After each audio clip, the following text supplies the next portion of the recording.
a deconstructed latte, egg coffee in Vietnam, and 40 years of friendship over a cup of joe. This week, it's all about coffee. Traveling the world to bring you delicious dishes, tasty beverages, and interesting experiences. This is the Destination Eat Drink Podcast on the Radio Misfits Podcast Network. Welcome to Destination Eat Drink. I'm Brent Peterson. Destination Eat Drink is the place for foodies who love to travel and travelers who love to eat. And this week, we're talking about coffee from around the world: Colombia, Vietnam, Seattle, Turkey, and even New York City's coffee stories. But first, if you like food and travel, be sure you're subscribed to the podcast. And if you like food and travel, several of my foodie travel guides to Portugal and Spain are available for purchase as an ebook. Each one goes in depth into the food culture of different cities, the best dishes and drinks to try, and the top places to get them. These foodie travel guides are also very affordable, ranging from just $2.99 to $5.99 each. They're available by going to buymeacoffee.com/destinationeatdrink and clicking on the Extras tab. They're also at Amazon, but please consider getting them at Buy Me a Coffee, where those people don't screw the author with the amount they take for themselves like the big Amazon does. This week on the podcast, we're getting wired with coffee from Colombia and Bogota's emerging coffee culture, recommendations for coffee joints in Seattle and New York City, and unique ways to drink coffee in Vietnam, plus coffee traditions in Turkey. Plus, I share an unusual coffee story from Spain and Italy. Okay, I'm ready for a cup, so let's drink. Destination Eat Drink.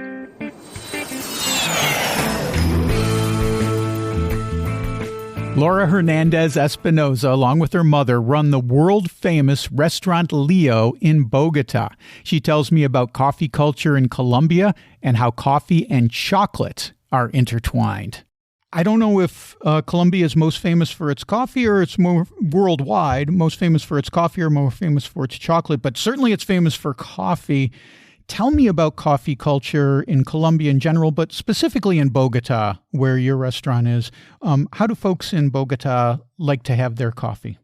Okay, so we do have a coffee culture. Unfortunately, in Colombia, the coffee is drinked with sugar and not the best quality. I have to say that because that is the truth. We like it very like in small quantities, and we call it also tinto, and it's very sweet. But we are learning, and we are growing, and we are evolving into a more sophisticated way to have it. And there are many coffees like Libertario, for example, I love it. There are also many other curators that bring different boutiques coffees from small producers around the country, and you can taste how different coffees from different altitudes and different regions taste like, and that's been changing since the last decade. So you can find many different coffees, like for example Devoción, that opened also in New York, in Williamsburg, with great coffee, Colombian made, and also vindicating that fame of being or having the best coffee in the world. Glad to hear that. You know, it's so strange because I hear this over and over again when I talk to folks from coffee producing countries. They say, yeah, we produce great coffee, but we don't drink great coffee here. And I'm glad to hear that Colombia is elevating their local coffee game for the folks who live there to be able to enjoy it. So that's really good news. Before I let you go, let's talk about Colombian chocolate. What can you tell me about enjoying chocolate in Colombia? Well, cacao has the same conditions, geographical conditions, than coffee. So you might find that different regions that are coffee producers are also cacao producers. And it's quite interesting how, for example, Sierra Nevada is making great cacao. Meta, Amazonian region, is also making a great cacao. Tumaco, which is the best, is in the Pacific coast. To me, is one of the most amazing cacaos ever.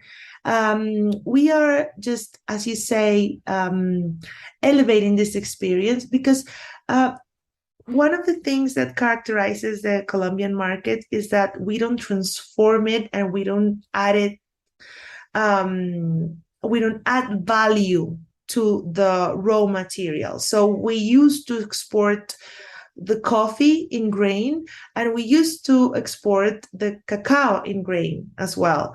And it's the same process with the coffee. We're still learning how to elevate that experience for us, national consumers. So now you can find like cacao hunters, you find Disidente, you find like these amazing companies that are doing their best to add value to this raw material that we have always exported but not consumed internally. So it's very interesting what's happening, and we are also discovering the power of the Colombian territory for cacao producing. Eunice Reyes is the creator of Rated V, the very popular YouTube channel. She talks about the best places for coffee in the birthplace of Starbucks, Seattle, Washington. We've got you here today to talk about Seattle because you lived in Seattle for quite a while. And so I thought, man, we should have Eunice on to talk about Seattle. And as I was putting together the topics to talk to you about Seattle, of course, the thing that comes at the very top of the list, first thing, is coffee, because everyone knows you've got Starbucks from Seattle. I think Pete's Coffee is from Seattle too, isn't it? Oh yeah. That's not where it all starts and ends. You know, I'm sure Seattleites, they're not going to Starbucks every day for their local for their daily cup of Joe, right? So tell me about the coffee scene in Seattle. It must be amazing.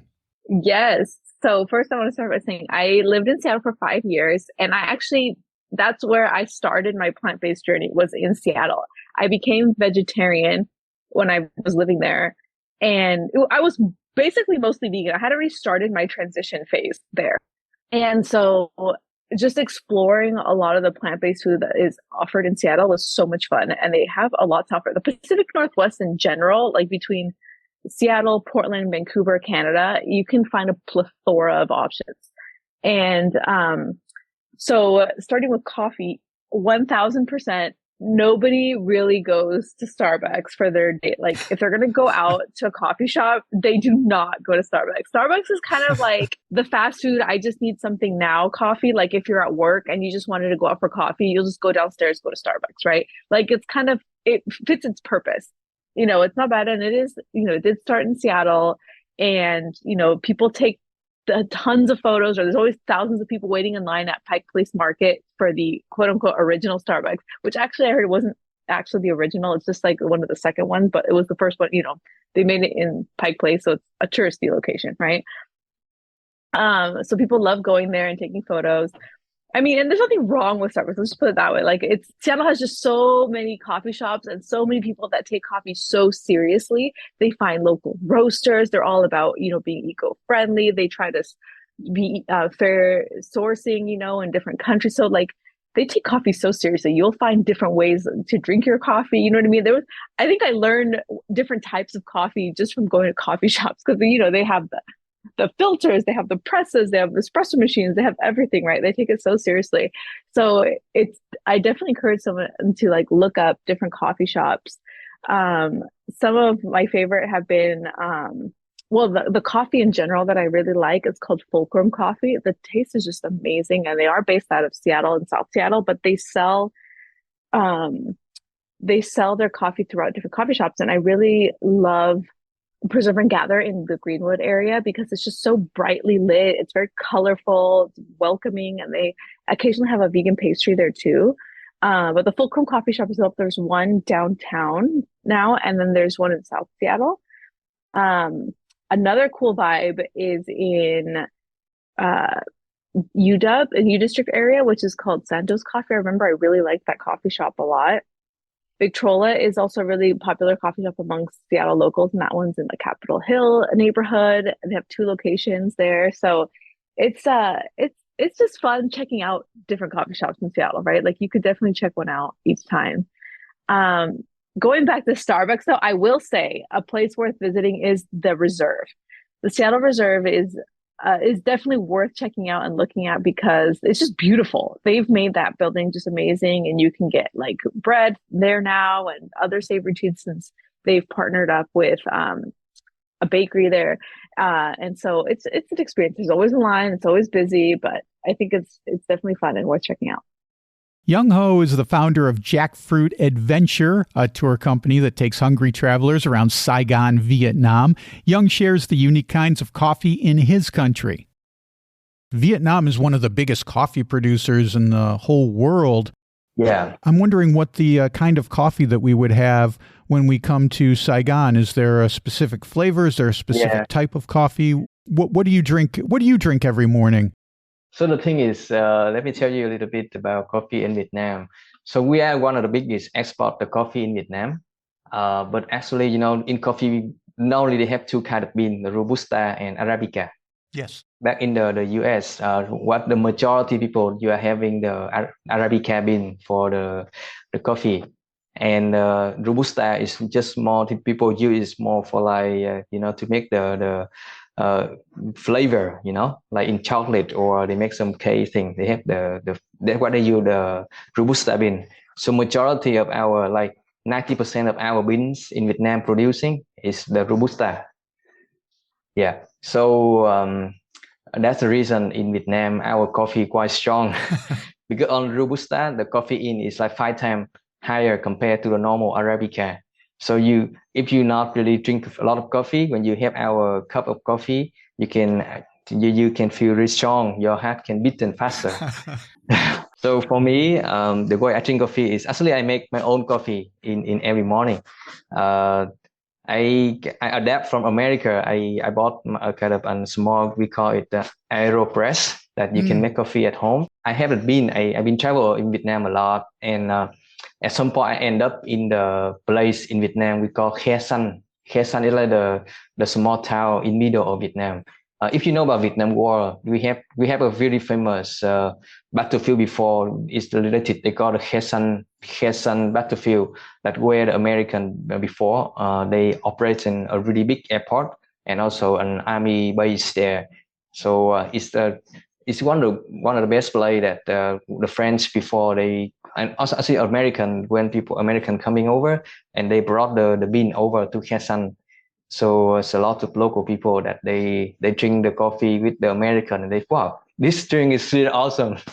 And then they ask American to give for them the bean, and then they later on they learn how to grow the coffee in the Khe Sanh.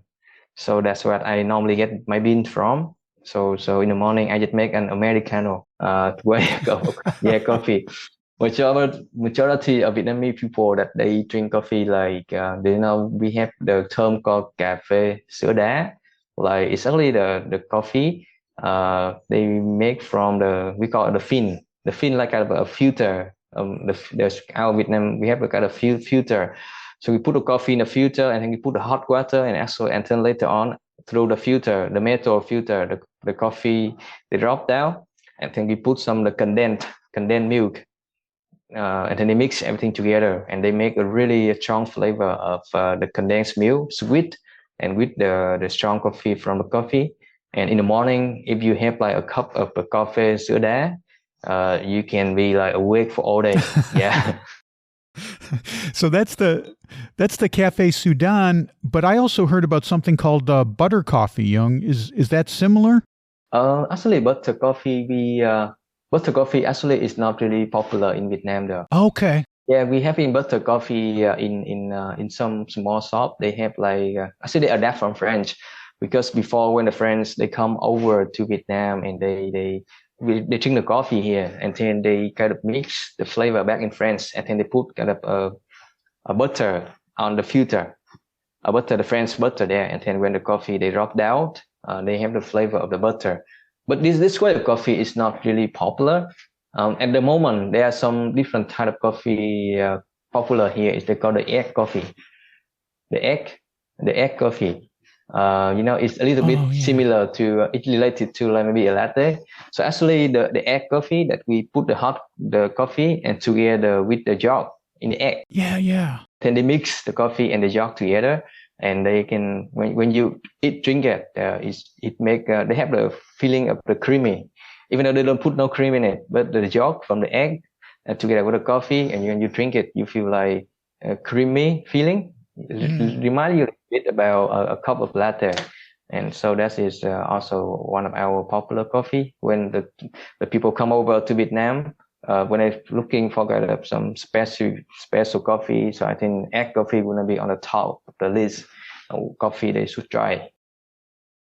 Rebecca Chauvel is a coffee expert in New York City. She shares some of her top recommendations for getting a cup of joe in the Big Apple. New York is certainly a coffee city. Do you have any recommendations for folks who are going to New York? What are some of the nice third wave places where we can get a really good cup? Absolutely. I've lived in New York for 14 years, and I have actually really watched it change from being the kind of place like much of the US where you had to seek out really good coffee to somewhere you can get it on almost any neighborhood. There's at least pretty good coffee within a few blocks of you, no matter where you are. A place I really enjoy in the East Village on 5th Street is called Coffee Project. They have very good coffee, and they also have a lot of different coffee extraction methods, so that the actual end product, right, of making the coffee, you can choose some different types. They have some fancy options if you want. They also just have like, here's a cup of coffee, or here's a Americano if you prefer. They also do something called a deconstructed latte, where they put the coffee and the milk and the sort of at different levels so you can see how you might actually want it. I'm not someone who generally drinks milk and coffee, but it was fun to experiment with the different types of sort of amounts that you might put in, or experiences you might have with the steamed milk and the regular milk and the foam from the milk. Not forgetting that there's just so many different kinds of, we talked about preferences, and obviously a big part of that is also how you order your coffee. I am a iced Americano or cold brew person. Cold brew particularly is what I always make at home, and nothing against any of the other delicious coffee drinks out there. And I think it's sometimes worth noting that different kinds of coffee are best in different drinks. Another place that I would recommend, it's a roaster in New York called City of Saints out of Brooklyn. Another good New York roaster, they actually roast slightly upstate, but they have a few locations in New York, is Irving Coffee Farm. New York is so neighborhood heavy, and there are, some New York chains like Grumpy, which some people might be familiar with from the television show Girls, that has some locations around New York. But really, I think it's if you're coming to New York, seek out as many different places as you can, try as many different coffee as you can. I think that would really be true in almost any major city and a lot of medium-sized city in the US today. There's just going to be some really great local coffee, and try as much as possible to try the local coffee roasters, not just to support local, but also because it will be the freshest coffee you can have. If you go to Asheville or Austin or San Francisco, anything roasted in that town is just much more likely to be fresh than something that had to come across the country. It's funny that you mentioned a deconstructed latte, because it made me think about one of the coffees that I normally drink espresso here in Portugal, but a lot of times I don't want that intensity. So I'll get, it's not called an Americano here. It's called an abatinado. And it just means, espresso with more water in it. But going to Spain and also recently going to Italy, I had this happen twice. I asked for an Americano, and they served an espresso in a large coffee cup with a side of hot water, like a pot of hot water, like you'd get with tea. And I guess the idea, sounds lovely. Yeah, it really is kind of cool. And I guess the idea is, hey, you know how much water you want in this. I'm not going to presume to show you how much water to put into it. You decide. And so you add the water to your preference, and then you drink it your way. And like I said, I had it happen in Seville and I had it happen in Milan. So it's not just happening in Italy, just happening in Spain. It's happened in the two places that I've most recently visited outside of Portugal. Interesting, I thought. Darlie Newman is the creator and host of the PBS TV show Travels with Darlie. She tells me about Turkish coffee and 40 years of friendship. Darlie, whenever I have someone on the show and talk about Türkiye, I always want to talk about Turkish coffee because even though I've never been to Türkiye, I'm kind of a big Turkish coffee fan. And how did you find Turkish coffee? Do you enjoy it, or is it too strong for you? What's your opinion? So it can be really strong, I find. There's a whole mythology or legend or thing around when you finish a cup and there are the grains in the bottom. There's a whole thing around that. But I thought it was good. But again, you have to be ready for that caffeine jolt. But you'll find that you're offered Turkish coffee in a lot of different locations, and it is polite to try it. And the guide that I had, Olvi, we went to this small village in Cappadocia called Mustafa Pasa. And this village has a lot of architecture that is Greek influenced and is a wonderful little side step to get out of the crowds. It does get crowded there because tour buses come in, but if you go early in the morning like I did, I sat in the village square and it was all locals having coffee and tea. So I thought that was really cool to be able to have my coffee out with true local people. And Ulvi was telling me they have a saying that if you drink coffee with someone together, you owe that person 40 years of friendship. Now, I don't know why 40 years specifically still, and I don't think Ulvi did either, but it is a saying that coffee unites you.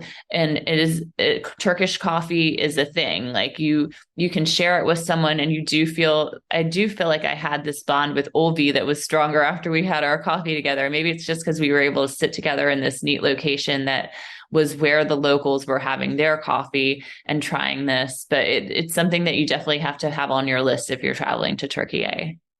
I love that idea, Darlie, that, because having a coffee can be such a great social experience. In the U.S., we go to the drive-thru and we grab our coffee and we put it in our cup holder and we drive to work. In Italy, even though the coffee is spectacular in Italy, a lot of times it's like you go to the cafe and you're standing up and you throw it down, although it can be a social. Here in Portugal, they have the way it's described is you don't say you want to go for a coffee, you say you want to take a coffee. And that can mean sitting down for an hour, 2 hours, just with one little tiny cup of a Portuguese espresso and just visiting with someone in a cafe. And it's delightful. And I'm so happy to hear about that similar kind of tradition when you're in Türkiye and 40 years of friendship. Okay, after all that coffee, I'm feeling pretty jittery, pretty wide awake. You can see more from Darlie at her website, darlie-newman.com. And I'm looking forward to having her back on the podcast when the new season of Travels with Darlie premieres in 2025. You can also book a tour with Young Ho at jackfruitadventure.com. I've got links to my other guests in the show notes. Well, that's it for this week. Next week, we are in Bangkok, Thailand for the Grandma of Street Food, a Michelin-recognized restaurant in an old movie house, and how to find the best mango sticky rice. Don't miss that.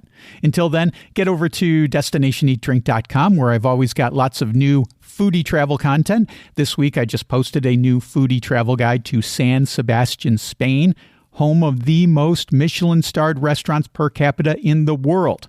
Get that by going to destinationeatdrink.com and clicking on the Destinations tab. I also have a new video about Peniche, a small city on the Silver Coast of Portugal. Lots of great food there, including the local pastry, plus hanging out at beach bars and an amazing hike. Absolutely stunningly beautiful around the Cape at Peniche. You can see that by clicking on the video tab at destinationeatdrink.com or by going to my YouTube channel at Destination Eat Drink 946. And you can get my foodie travel guides to cities like Lisbon, Porto, Seville, Milan at buymeacoffee.com/destinationeatdrink and click on the Extras tab. Destination Eat Drink is distributed by the Radio Misfits Podcast Network and Ed Silla. Thanks, Ed. I'm Brent Peterson, and I'll see you down the road.